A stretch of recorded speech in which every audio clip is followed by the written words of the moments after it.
Assalamualaikum warahmatullahi ta'ala wabarakatuh. Bismillahirrahmanirrahim. Alhamdulillahi rabbil alamin.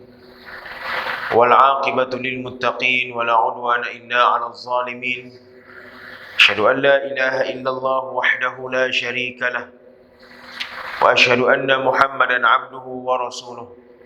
Allahumma salli wa sallim wa barik ala sayyidina Muhammad wa ala alihi wa sahbihi ajma'in. Qala Allah Ta'ala, qalu subhanaka la ilma lana illa ma 'allamtana innaka antal alimul hakim. Allahumma faqihna fid din wa 'allimna ta'wil wahdina siratal mustaqim waj'alna min ibadikas salihin. Wala haula wala quwwata illa billahil aliyyil azim.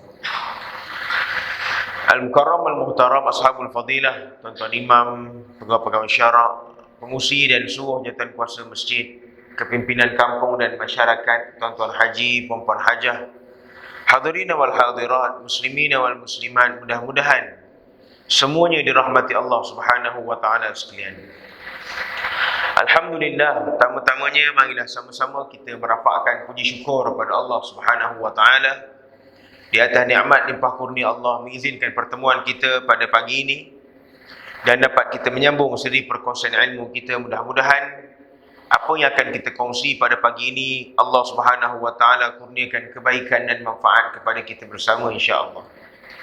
Dalam masa yang sama kita doa dengan Allah taala, mudah-mudahan Allah Subhanahu wa taala kurniakan kita kesihatan yang baik, jauh daripada penyakit, musibah, bala, wabak, mudarat, jahat manusia, jahat makhluk ghaib. Dan kita doa kalau ada di antara kita yang diuji dengan sebarang penyakit, semoga diberikan kesembuhan dan diberikan ganjaran yang baik atas sabar tersebut insya-Allah. Tuan-tuan dan puan-puan dirahmati Allah Subhanahu wa taala sekalian, insya-Allah pada pagi ini kita sambung lagi kitab kita. Masuk hadis masih lagi dalam bab himpunan kelebihan membaca Al-Quran dan para penghafalnya, surah 4.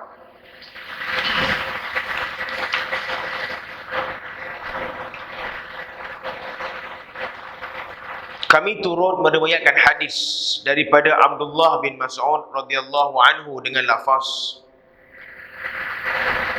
la hasada illa fitnataini rajulin atahu Allahu malan fasallatahu ala halakatihi fil haqq wa rajulin atahu Allahu al-hikmah fahuwa yaqdi biha wa yu'allimuha. Artinya, tiada iri hati atau hasad melainkan kepada dua orang. Lelaki yang dikurniakan harta oleh Allah lalu dia mengilhamkannya untuk membelanjakan harta tersebut kepada jalan kebenaran. Dan lelaki yang dikurniakan hikmah oleh Allah lalu dia memutuskan sesuatu dengannya serta mengajarkannya. Kata Nabi SAW, kita baca minggu lepas satu hadis cerita tentang tak boleh iri hati melainkan kepada dua jenis orang. Minggu lepas kita baca orang yang dikurniakan Al-Quran oleh Allah Ta'ala, kemudian dengan kelebihan Al-Quran, dia pandai baca Quran, dia boleh baca Quran. Bila mana dia ada kelebihan tersebut, dia manfaatkan kelebihan yang ada pada diri dia, dia baca siang dan malam. Orang ni Allah tak Nabi kata apa? Kamu nak cemburu dengan dia boleh. Sebab dia usaha nak dapatkan Quran untuk dia, dia usaha cari ilmu Quran, bersusah payah dia belajar ilmu Quran. Allah Ta'ala walaupun mengurniakan Quran itu kepada seseorang, dia bukan keluar-keluar daripada perut mak tu pandai, dia tak begitu. Dia bukan tiba-tiba bangun-bangun daripada tidur tahu-tahu dia hafal Quran je. Dia bukan begitu.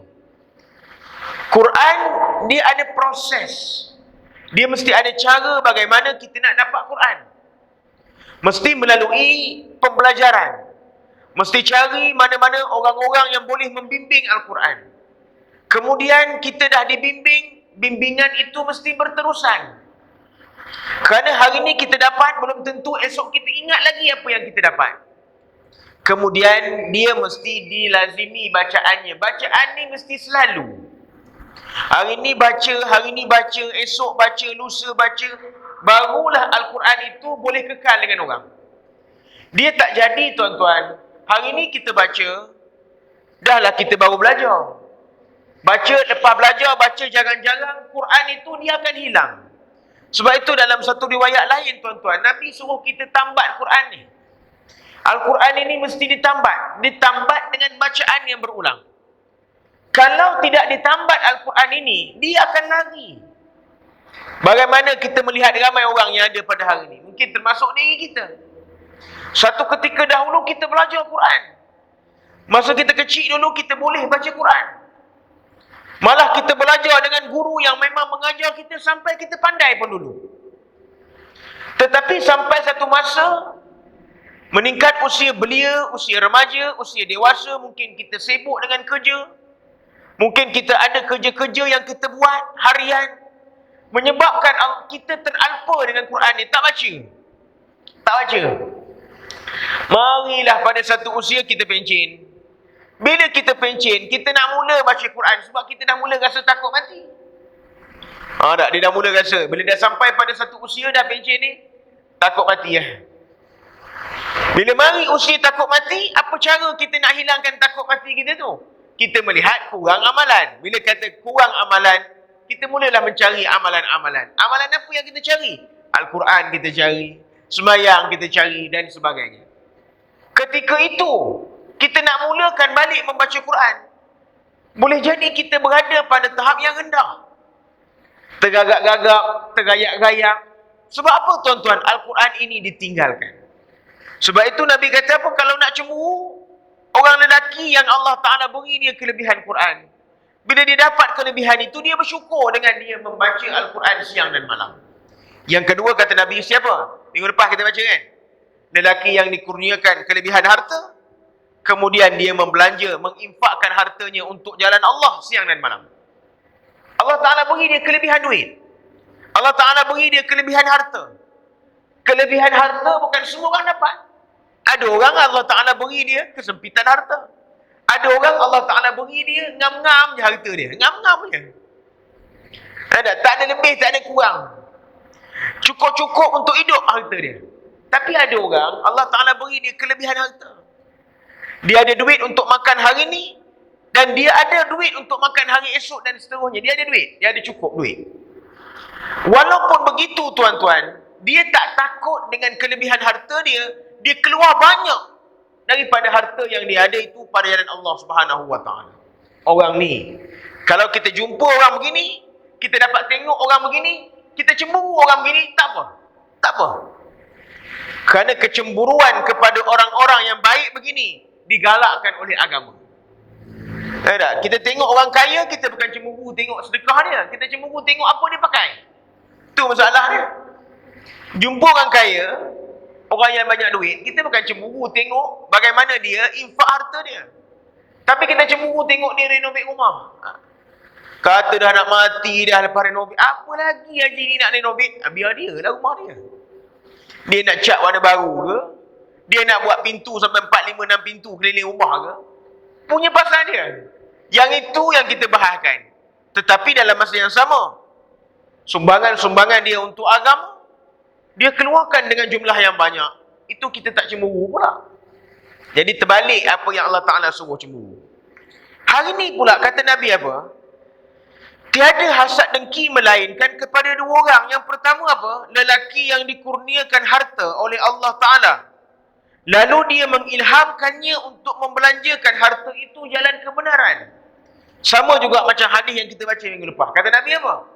Orang yang Allah Ta'ala kurniakan kelebihan harta pada dia, dan dia belanjakan dengan jalan kebenaran. Dia infak, dia wakaf, dia sedekah, dia bayar zakat. Walaupun zakat kena keluar banyak ni, kadang-kadang dia lebihkan sikit, nak beri tenang hati dia.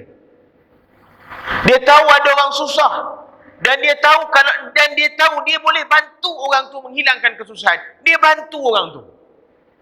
Dia tahu orang ni ada keperluan, yang mana keperluan orang ni dia boleh penuhi. Maka dia datang penuhi keperluan orang itu. Ni manusia. Dan dia tidak berkira-kira dengan apa yang dia ada. Orang yang tidak berkira dengan Tuhan, Allah Ta'ala juga tak berkira dengan dia. Tu dia tuan-tuan. Kalaupun Allah Ta'ala tidak memberi balasan kepada dia semasa dia berada di dunia, dia yakin satu hari akhirat esok dia akan dibalas oleh Allah Ta'ala setimpal dengan apa yang dia buat. Ni orang begini, kalau ada kena cemburu dengan dia. Masalah kita, bila mana kita buat baik, kita nak Allah Ta'ala jelmakan balasan itu masa kita hidup atas dunia dah. Itu masalah kita. Kalau kita sedekah, kita nak Allah Ta'ala turun tambah rezeki kita. Kalau boleh on the spot. Keluar RM10 pagi, kalau boleh petang tu ada pula orang datang bagi kita RM50. Kita harap begitu. Kita selalu begitu. Sedangkan, kalaulah kita memahami bagaimana Allah Ta'ala memberi balasan ukhrawi ataupun balasan akhirat, tentu kita akan melabur harta-harta dunia dengan lebih banyak. Kita tidak mengharapkan balasan itu dijelmakan semasa kita berada di dunia. Sebaliknya kita minta sepenuhnya Tuhan bayar di akhirat. Kalau kita boleh faham. Tapi kita tak. Kita nak habuan dunia. Lepas boleh beri dunia. Lepas kita keluar untuk dunia, kita nak dunia mari balik kat kita. Dia tak macam sahabat-sahabat Nabi. Keluar harta dunia untuk kegunaan ketika di dunia, tetapi habuannya di akhirat esok. Itu dia. Macam kita ceritalah tuan-tuan, bagaimana sahabat-sahabat, tokoh-tokoh businessman yang belanja harta untuk agama. Sehingga kan pada hari mati mereka berada dalam keadaan yang tidak punya apa-apa. Sedangkan mereka satu ketika dahulu, satu orang businessman yang berjaya. Harta mereka pergi ke mana? Harta mereka semuanya diinfakkan untuk agama Islam. Mereka tak harap habuan dunia pun. Kalau Tuhan nak beri dunia, itu tambahan. Tapi kalau Tuhan tak beri dunia pada mereka, mereka okey, mereka tenang, mereka happy.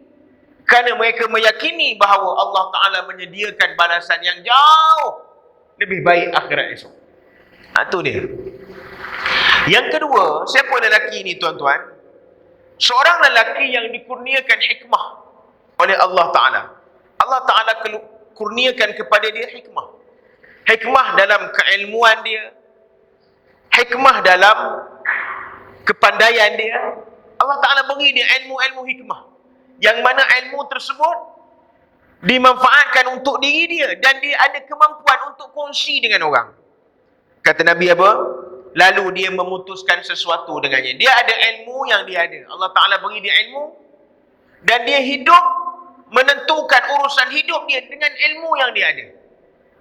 Orang cakaplah apa pun tuan-tuan, dia pegang tegak apa ilmu yang dia ada. Dengan ilmu yang betul lah. Ilmu yang betul dia ada tu dia pegang, dia amal sungguh-sungguh. Macam kita lah tuan-tuan. Kita ni bukan banyak nak ilmu. Kita ni dapatlah ilmu. Ada tak? Sikit-sikit. Ilmu yang sikit kita ada ni tuan-tuan, ada waktu, dia macam ginilah, kita belajar ni tuan-tuan, kita datang mengaji ilmu lah. Kita baca 4, 5, 6 hadis satu hari contohnya. Banyak mana yang lekat sungguh-sungguh kat kita? Banyak mana yang betul-betul lekat tu? Kadang-kadang kita baca 4, 5 hadis. Satu je lekat, 4, 5 lagi hilang, tak tahu pergi mana. Kan tuan-tuannya saya pun sama. Kadang-kadang kita baca apa tafsir-tafsir, kita belajar kelas-kelas tafsir, banyak pengajaran yang disampaikan dalam kuliah tersebut. Mungkin 10 pengajaran. Tapi bila kita balik rumah, kena roti telur, kena roti canai, daripada 10 dah tinggal 2. Balik kat rumah pula, sembang dengan kawan datang rumah, pergi kenduri makan tengah hari, petang tinggal 1 Nak menyampaikan hari esok, tinggal suku Tak apa tuan-tuan. Yang ditinggalkan kepada kita, yang berkekalan kepada kita pengetahuan tersebut, kita amalkan, kata Nabi apa? Allah Ta'ala beri kebaikan pada orang itu. Amallah, walaupun kita ada sikit yang kekal tu, amal yang sikit tu.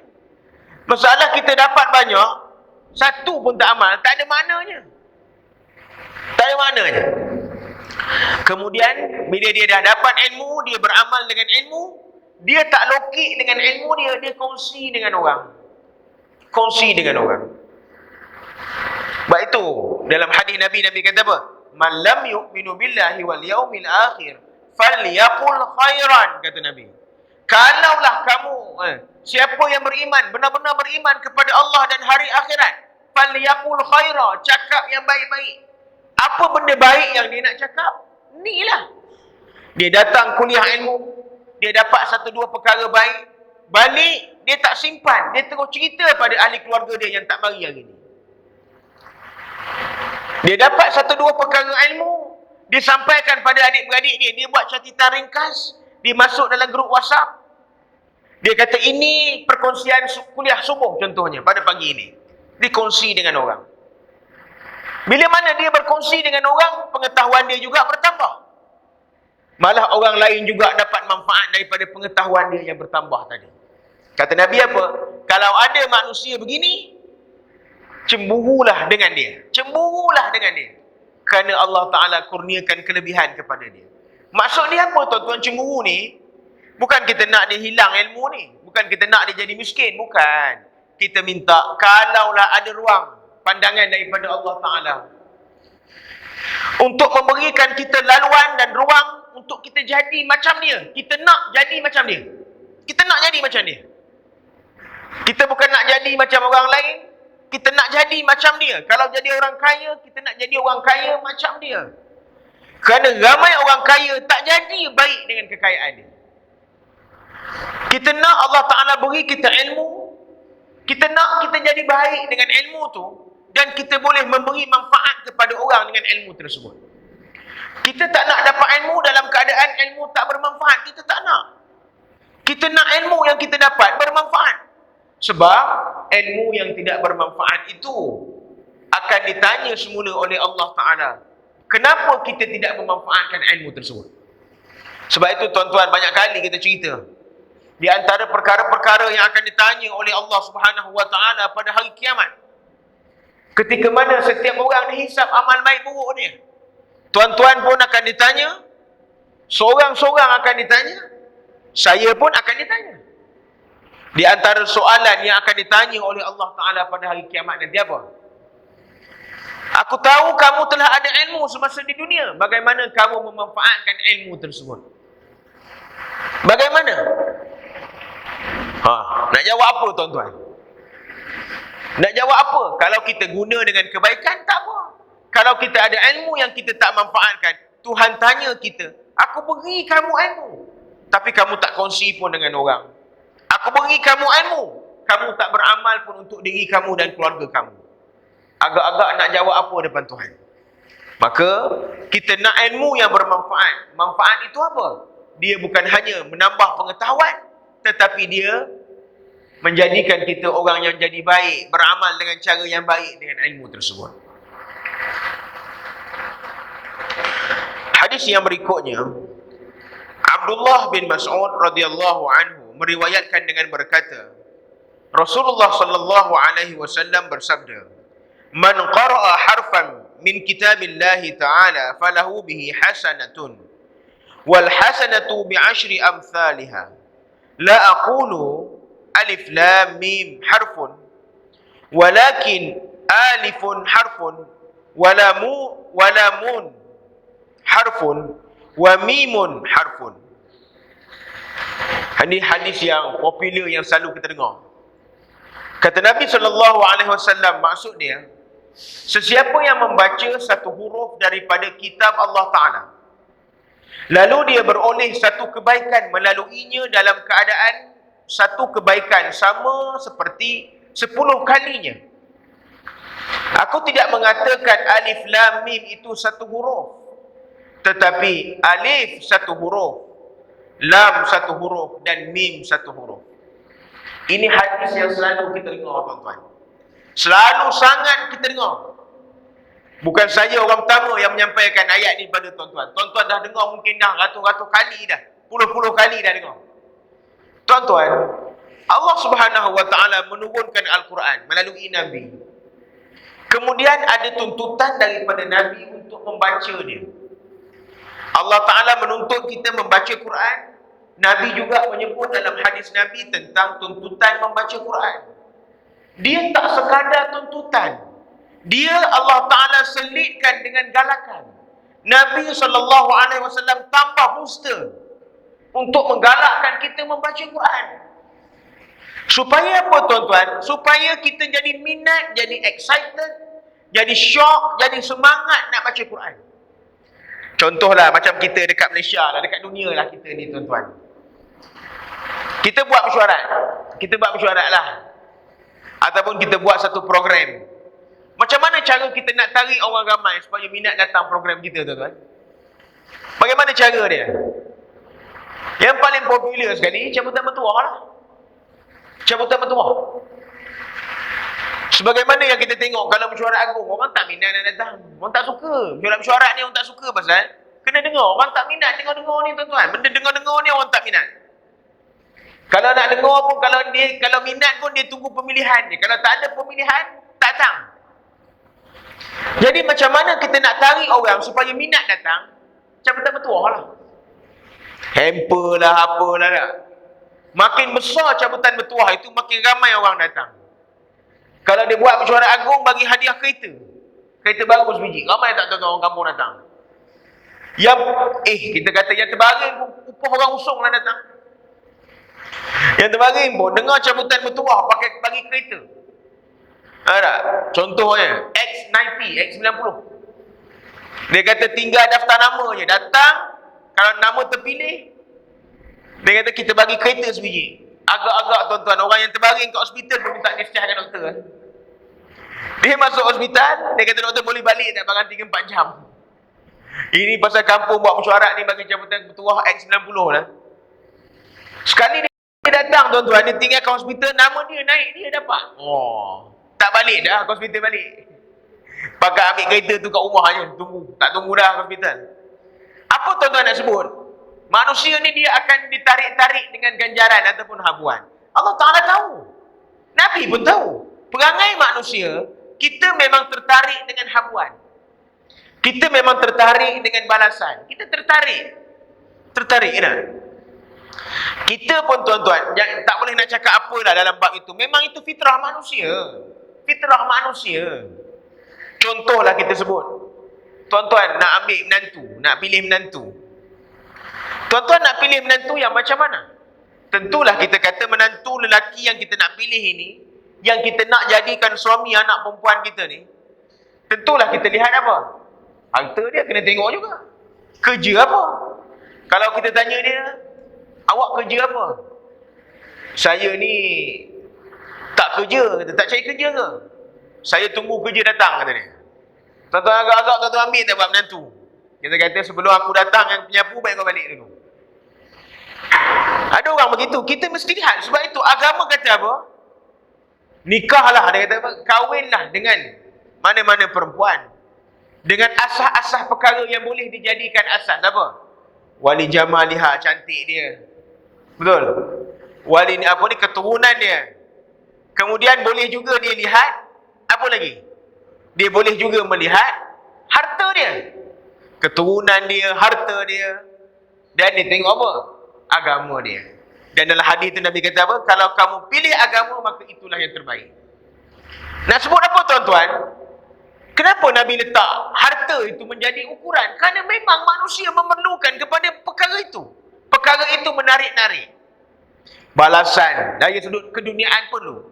Maka Allah Ta'ala nak bagi kita minat baca Quran. Nak bagi orang bila baca Quran dia excited. Nak bagi bila orang ni baca Quran dia enjoy baca Quran. Dia baca sungguh-sungguh. Maka dijanjikan dengan pahala yang banyak. Sehingga Nabi kata apa? Satu huruf, satu pahala, satu kebaikan itu bersamaan 10 kali ganda.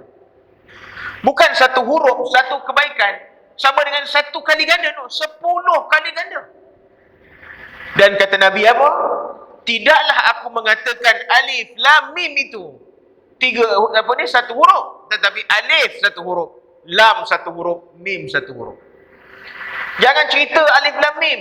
Kita mula nak baca Quran, kita baca Bismillahirrahmanirrahim. Ada berapa huruf dalam Bismillah? Ada berapa? Setiap kali tuan-tuan baca Bismillah semayang, berapa huruf dalam Bismillah? Tak apa, saya tunggu jawapan sampai tuan-tuan dapat. Lambat-lambatlah kita balik. bismillah itu saja tuan-tuan, punya banyak ada huruf yang ada dalam kalimah bismillah. Kita mulakan baca Quran, kita baca alhamdulillahirabbilalamin sampai waladdallin. Daripada bismillah sampai waladdallin, berapa puluh huruf yang ada. Banyak mana pahala yang Allah Ta'ala berikan kepada orang. Itu baru pembuka kepada Al-Quran. Dia baca. Kemudian dia baca dua muka. Dua muka. Dia hanya peruntukkan masa dalam 10 minit. Mungkin paling tinggi pun 15 minit. Satu hari sebagai contoh untuk baca Quran. 15 minit. Tak banyak tuan-tuan. Bagaimana dia sedang dicatat kebaikannya dengan banyak oleh malaikat. Disebabkan dia membaca Quran. Dan sebagaimana dijanjikan oleh Nabi melalui hadis ini. Kalau begini tuan-tuan, tak syok ke kita? Rasa nak berhenti ke baca Quran? Kita nak biar ke malaikat ni berhenti tulis pahala untuk kita? Sebab itu kalau boleh jangan beri malaikat kita ni berehat daripada mencatat pahala-pahala yang banyak kepada kita. Ini cepat nak suruh dia berhenti buat apa? Sebab kita tak buat banyak baik. Ya tak? Kalaupun kita kata nak ambil Quran, nak baca tu, kita rasa kita perlu waktu yang sesuai. Tuan-tuan naik motor daripada masjid nak sampai ke rumah, takkan tak ada surah yang tuan-tuan hafal? Ni nak balik ni sekarang, takkan tak ada surah yang kita hafal? Baca Qul Huwallah pun okey lah. Nabi kata kalau alif lam mim, alif satu huruf, lam satu huruf, mim satu huruf. Nak balik ke rumah ni sekarang, naik motor, baca Qul Huwallah, baca Qul a'udzu birabbil falaq, baca Qul a'udzu birabbin nas, baca Qul ya ayyuhal kafirun, baca tabbat yada, baca idza ja. Takkan ayat-ayat itu kita tak hafal? Daripada kita menyanyi entah apa-apa atas motor tu sekarang. Eloklah kita baca Al-Quran sedikit sampai ke rumah, sadaqallahul azim. Ambil betul, sampai rumah ambil Quran kita baca pula. Quran yang betul-betul Quran. Makna dia apa tuan-tuan? Malaikat kata bagus orang ni dia banyakkan kerja aku mencatat kebaikan dengan bacaan Quran dia. Kan syok begitu tuan-tuan. Ini ruang pahala yang disebut oleh Nabi SAW.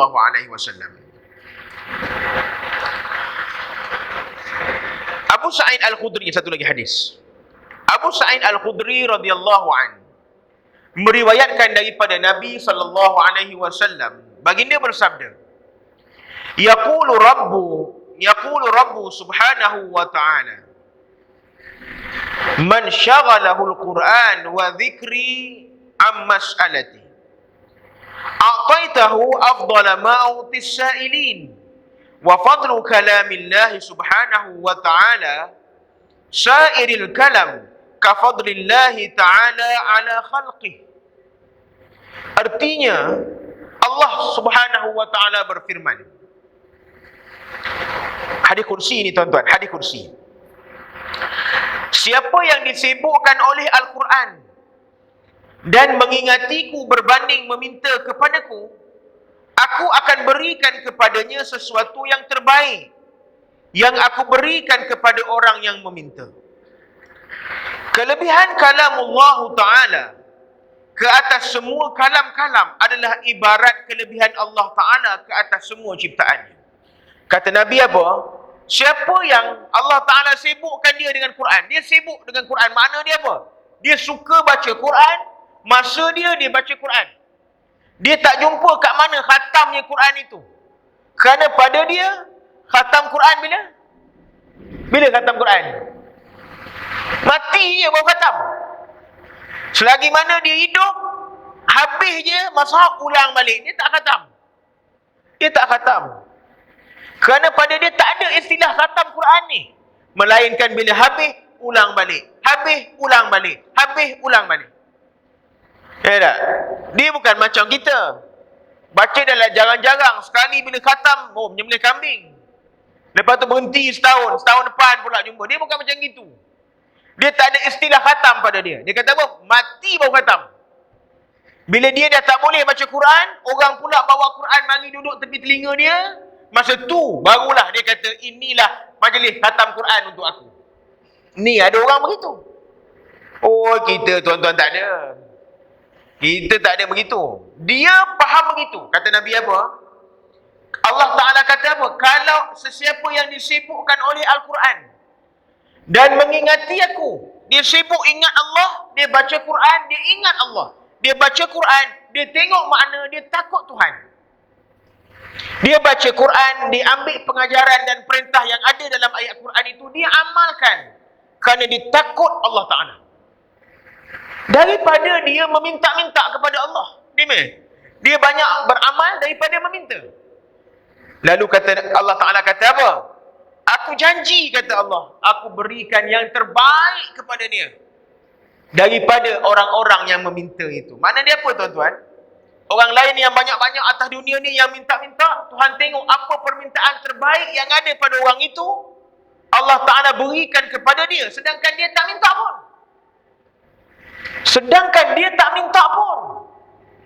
Orang minta syurga, Allah Ta'ala beri dia yang lebih baik daripada syurga yang diminta oleh orang ini. Kalau orang ni minta kesihatan, Allah Ta'ala beri dia kesihatan yang lebih baik daripada apa yang orang ni minta. Kalau sekiranya dia disibukkan oleh Al-Quran dan dia menyibukkan diri dia dengan Al-Quran. Kita dengan Al-Quran ni macam nampak hantu. Takut. Pergi ke apa kalau ada kelas-kelas yang dibuat, kelas tahsin Al-Quran, mengelokkan bacaan Quran. Tak datang orang. Tak datang. Takut betul. Sebab tak nak disuruh baca. Saya pergi satu masjid, tuan-tuan. Lepas isyak saya semayang. Saya tak ada sampai kuliah kat situ pun. Saya lalu dan saya berhenti semayang. Lepas semayang, main isyak, dia ada meja di luar, panjang. Duduklah, tuan-tuan, orang-orang tua-tua ni ramai-ramai, tuan-tuan. Belajar Quran. Belajar Quran, orang tua-tua ni. Belajar Quran. Ada satu orang berdiri, ada satu orang duduk mengajar Quran pada dia orang. Dan dia orang belajar. Saya tanya, kelas Quran ni sampai pukul berapa?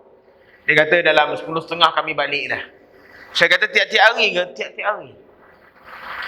Tuan-tuan, saya tak sangat kagum lah yang itu. Yang lebih saya kagum lagi, tuan-tuan, ada orang tua yang baca Iqra. Ada orang, usia dia banyak, macam tuan-tuan lah usia dia, sebahagiannya. Baca Iqra. Dan dia tak malu pun, tuan-tuan. Dia tak malu pun. Dia baca Iqra. Walaupun mungkin Iqra yang dipakai itu Iqra yang sama cucu dia pakai. Tak apa, dia tak malu dengan keadaan dia. Yang datang belajar membaca Iqra. Dia tak malu. Kerana pada dia, benda yang lebih memalukan pada dia, sampai dia mati, dia tak reti baca Iqra pun. Itu lagi malu pada dia.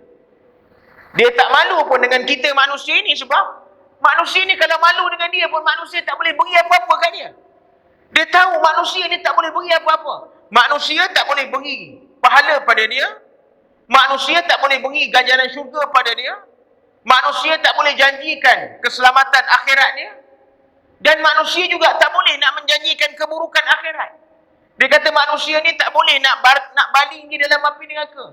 Manusia ni tak boleh nak ambil tindakan pada dia. Jadi dia tak heran dengan malu manusia.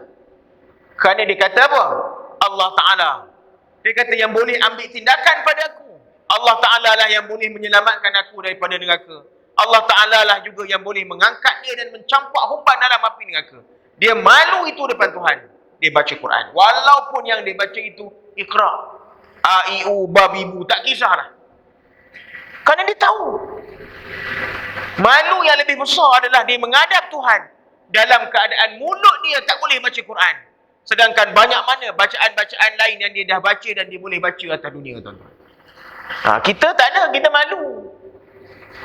Bila orang suruh baca Quran, kita baca. Lepas tu bila orang tu tegur 3-4 kali, minggu depan tak datang dah. Pasal apa? Pasal tak nak kena tegur. Macam mana ustaz tu tak tegur? Dah kita baca tak betul. Kalau betul, tak ada tegur, ya tuan-tuan. Pasal tak betul lah dia suruh betulkan.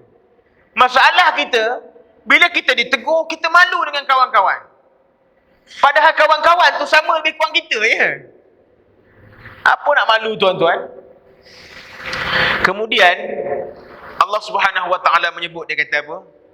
Kelebihan kalam Allah, kelebihan ayat Quran itu, ke atas semua kalam-kalam ibarat kelebihan Allah Ta'ala ke atas semua ciptaan. Kalaulah kita ada masa nak membaca kalam-kalam orang lain, kalaulah kita ada masa nak baca surat khabar, kalaulah kita boleh keluar duit hari-hari beli surat khabar, tak kira lah surat khabar bahasa apa pun, tapi Tuhan nak beritahu kita, ni kalam aku ni lebih utama daripada kalam yang kamu baca. Kalam makhluk dengan kalam aku. Seperti mana kata Allah Ta'ala, kelebihan aku dengan kamu, antara Tuhan dengan kita, begitulah hebatnya kalam Allah Ta'ala dengan kalam manusia yang lain. Tu Tuhan nak beritahu kita. Kita bukan main duduk rumah, dah pencen orang tanya buat apa? Oh, saya dah pencen ni tak ada apa ustaz, hari-hari beli buku, baca buku. Orang kata kalau baca buku, otak tak nyanyuk. Takut nyanyuk. Dia takut nyanyuk. Jadi dia kata kalau duduk ontok-ontok, tuan-tuan pernah dengar orang kata duduk ontok-ontok? Duduk ontok-ontok ni duduk diam-diam kat rumah. Biasa bahasa ni kalau di kawasan saya Masjid Tanah, orang faham lah ni, duduk ontok-ontok ni. Tak keluar rumah, duduk ontok-ontok kat rumah. Jadi dia tak nak, dia kata, otak ni jadi tumpul, dia tak nak nanti dia jadi apa ni, Alzheimer, nyanyuk. Maka dia train otak dia dengan membaca buku. Bagus. Saya tak kata tak bagus tak baca buku tu. Beli buku ni, beli buku apa, macam-macam buku lah beli. Sun Tzu lah, ada The Art of War. Oh, beli buku power buku dia beli. Ensiklopedia Angkasa Lepas. Oh, baca planet, baca itu, baca ini. Bukan main lagi. Kita pergi rumah dia, kita tengok, oh, satu rak buku ni. Ini semua saya dah habis baca. Ini semua saya dah habis baca dia. Ni ada lagi 3-4 plastik lagi beli tak habis baca lagi. Baru beli tak baca lagi. Kita tahu rajin baca buku. Dia kata bila kita dah pencen ni, dia kata kalau tak baca buku, dia kata otak tumpul. Lama-lama jadi nyanyuk. Kita pun tengok dalam rak buku dia tak ada satu pun Quran. Kita tengok dekat buku dia beli tak ada satu pun Quran. Dia lupa tuan-tuan. Bacaan yang paling baik adalah Al-Quran. Saya bukan nak sebut apalah tuan-tuan. Ini based on pengalaman saya lah. Based on pengalaman. Setakat saya hidup hari ni lah tuan-tuan. Setakat saya hidup. Saya pun tak banyak sangat hidupnya lagi. Tuan-tuan lebih banyak lagi hidup daripada saya. Setakat saya hidup lah. Saya dah jumpa beberapa guru-guru Quran yang Allah Ta'ala panjangkan usia dia. Dah jumpa dah. Ada yang sampai 90 tahun lebih ada. Yang sampai hari ni masih hidup lagi. Apa kelebihan yang kita tengok pada dia tuan-tuan? Sampai usia 90 tahun lebih, dia tak nyanyuk langsung tuan-tuan. Bukan dia seorang. Saya dah jumpa beramai guru-guru Quran yang memang anak murid dia ramai belajar Quran dengan dia di kampung-kampung, di tempat-tempat tertentu. Yang dia bukan ada kepandaian lain pun, tapi dia boleh. Dia orang kampung biasa je. Ada yang kerja jahit tukang songkok ada. Dia tukang songkok. Dalam masa yang sama dia mengajar Quran. Panjang usia dia. Sampai usia 90 tahun. Kudrat ni dah tak ada dah. Tapi otak berfungsi dengan baik. Dia boleh ingat lagi perkara-perkara yang lama 50 tahun dulu.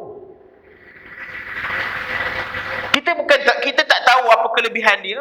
Tapi yang kita tahu, dia ni daripada muda sampai ketua, dia orang yang melazimi Al-Quran dan dia mengajar Al-Quran pada orang ramai. Ni tuan-tuan, kalau takut no nyanyuk, memang semua orang takut nyanyuk, maka lazimi membaca Al-Quran ini.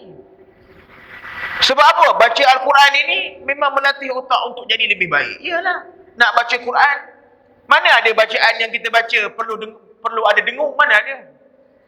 Ada tak? Ada bagi atas, bagi bawah, bagi depan, ada panjang pendek, ada sabdu. Mana ada bacaan lain yang begitu? Bahasa Arab dengan Quran, dia beza. Bahasa Arab pun, dia tak ada kita baca bahasa Arab. Baca surat khabar bahasa Arab ni ada. Bersabdu-sabdu, berdengung-dengung ni mana ada. Quran ni yang kita baca berdengung-dengung. Dan tuan-tuan tengok, hebatnya Al-Quran itu. Quran itu mempunyai iramanya tersendiri. Quran tu dia ada irama tersendiri. Kalau kita baca, walaupun ada dalam kaedah yang membaca Al-Quran dengan 7 lagu dan beberapa jenis lagu-lagu yang ada, bukan semua orang pandai lagu-lagu ni. Tapi cukup kalau tuan-tuan baca dengan makhraj yang betul, dengan hukum tajwid yang betul. Kalau sabdu disabdukan, kalau dengung didengungkan, kalau tanwin ditanwinkan, percayalah dia akan menghasilkan satu irama yang sedap, elok lenggoknya. Inilah hebatnya Quran. Bila kita baca, dia bukan hanya mencantikkan otak kita, dia juga mendatangkan ketenangan kepada jiwa kita.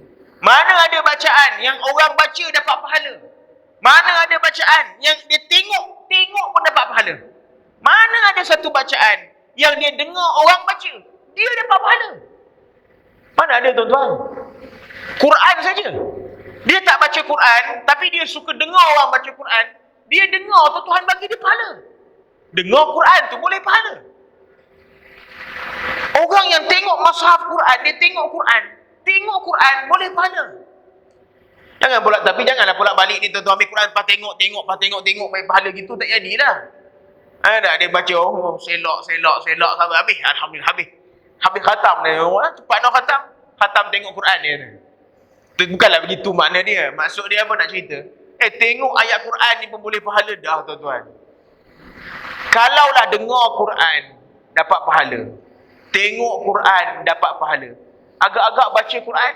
Kalau dia baca Quran, dia buat 3 in 1. Dia tengok, dia dengar, dia baca. 3 perkara dia dapat dalam satu masa. Sebab itu Tuhan beri pahala yang besar betul pada orang yang baca Quran. Dan beginilah Allah Ta'ala nak jadikan kita excited. Bayangkan tuan-tuan kalau kita baca Quran, kita memahami pahala, memikirkan ganjaran Tuhan, keselamatan yang dijanjikan, kedudukan tinggi yang dijanjikan oleh Allah Ta'ala. Tentulah kita baca pun, kita syok, tuan-tuan. Kita akan bertahan membaca Al-Quran tersebut. Macam budak-budak lah. Macam budak-budak. Kita janjikan dia. Kalau puasa penuh, 1 hari puasa, atuk bagi RM10. Tak jeli lidah dia puasa, dia tak buka, tuan-tuan. Pasal dia tahu 1 hari RM10. Sebab dia tahu dia dapat RM10. Budak-budak, dia tak boleh nak fikir terlalu tinggi tentang akhirat. Pada dia RM10 tu maknanya cukup besar pada dia. Sanggup dia bertahan, sanggup dia tak makan, tak minum, walaupun dah melempik dia sekalipun, kerana dia nak kejar RM10 sehari. Kita, tak adalah manusia nak janjikan kita begitu. Takkan pengurusi masjid kata, mana-mana orang kampung yang baca Quran, 1 hari saya bagi RM10. Mana datang duit nak bagi? Tapi dia lupa janji Allah Ta'ala yang besar pada dia. Yang kalau dia menjiwai janji Tuhan itu, dia akan baca dan dia akan rasa rugi kalau ada masa-masanya yang kosong, tidak diisi dengan membaca Al-Quran. Kalau dia tak boleh membaca Quran, dia ikhtiar untuk belajar Al-Quran sehingga dia boleh membaca Al-Quran. Jadi tuan-tuan, sebelum kita pejam mata mati, pastikan kita boleh baca Quran. Kalau kita rasa kita dalam kategori yang lemah baca Quran, carilah pembimbing yang boleh bimbing kita. Sebelum kita tidak ada bimbingan daripada Allah hari akhirat nanti. Tak apalah tuan-tuan, biarlah kita malu sikit atas dunia ni, buanglah malu kita sikit. Mana yang lebih memalukan kita? Di saat orang lain meniti pahala, akhirat esok mendapat keampunan Allah, tiba-tiba kita duduk dalam kelompok yang dibenci Tuhan, wa'iyyazubillah. Disebabkan kita mempertahankan ego malu kita atas dunia ini. Jadi tuan-tuan, sama-samalah kita menjadikan Al-Quran ini salah satu perkara penting dalam hidup kita. Kita jadikan Al-Quran ini sebagai perkara yang menjadi kepentingan dalam hidup kita. Lebih daripada kepentingan-kepentingan yang lain, insya-Allah. Percayalah, kita mudahkan diri kita dengan Al-Quran, kita mudahkan urusan kita dengan kalamullah. Allah Ta'ala juga akan mudahkan kita dalam pelbagai perkara-perkara yang lain. Anda tengok, ada satu orang yang bukan baca Quran pun, dia rajin baca bismillah aja. Tu saya tengok viral orang satu pakcik yang berniaga di Kelantan. Jual buah potong, makan dengan kuah rojak. Tapi mulut ni tak kekang daripada baca bismillah. Nanti tengok video tu. Ada potong buah bismillah, ambil buah dalam Mekah bismillah. Jual pun tak mahal. Punya banyak buah ada, kalau kita tengok satu set RM5. Tapi rezeki dia tuan-tuan mencukupi untuk dia. Sekarang Dia boleh keluar produk yang jual melalui Shopee pula tuan-tuan. Waktu saya kata tengok satu orang tua je. Tapi kenapa? Kerana mulut dia mengingati Allah dengan jumlah yang banyak. Tuhan mudahkan segala urusan hidup dia. Dia tak rasa rugi. Kalau kita lah tuan-tuan tengok bila kuantiti makanan yang dia jual tu dengan harga dia. Kalau kita kata, oi rugi ni. Rugi kita kalau kita berniaga. Tapi dia tak. Tuhan cukupkan dia dalam banyak perkara. Usia dia banyak tuan-tuan. Usia dia tua dah. Dia jual dalam keadaan berdiri. Orang tanya lutut tak sakit? Tak sakit. Bayangkan tuan-tuan. Tak bayangkan. Berdiri daripada pagi sampai ke petang, lutut tak sakit. Kita berdiri sejam goyang dah. Ada. Berdiri sejam, jangan kata sejam. 10 minit dalam sembahyang tu pun hara kita berdiri. Nampak? Orang yang ingat Allah, yang mulut dia melazimi nama-nama Allah, mengingati Allah, percayalah Allah Ta'ala akan mudahkan segala urusan hidup dia insya-Allah. Wallahu alam. Kita berhenti dulu setakat ni tuan-tuan. Mudah-mudahan panjang umur, nanti kita sambung lagi minggu berikutnya. Masih lagi dalam hadis, banyak lagi hadis-hadis dalam bab ini insya-Allah.